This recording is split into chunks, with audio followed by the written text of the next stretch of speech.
चंद्रपूर जिल्ह्यातील चिमूर विधानसभा क्षेत्रात आज मोठी राजकीय घडामोड घडली असून महाराष्ट्र प्रदेश काँग्रेस कमिटीचे सचिव तथा माजी आमदार डॉक्टर अविनाश वारजूरकर, जिल्हा परिषदेचे माजी अध्यक्ष डॉक्टर सतीश वारजूकर तसेच शंकरपूर ग्रामपंचायतीचे सरपंच साईश वारजूकर यांनी काँग्रेस पक्षाला रामराम ठोकत भारतीय जनता पक्षात अधिकृत प्रवेश केला।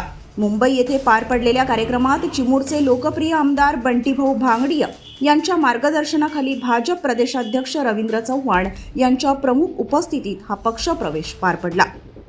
वारजूकर कुटुंबाच्या भाजप प्रवेशामुळे चिमूर विधानसभा क्षेत्रातील राजकीय समीकरणांमध्ये मोठा बदल होण्याची शक्यता व्यक्त केली जात आहे। काँग्रेससाठी हा मोठा धक्का मानला जात असून आगामी निवडणुकांच्या पार्श्वभूमीवर भाजपची ताकद वाढल्याची चर्चा राजकीय वर्तुळात रंगू लागली आहे। या प्रवेशामुळे चिमूर तालुक्यात भाजप संघटन अधिक मजबूत होणार असल्याचे मानले जात आहे।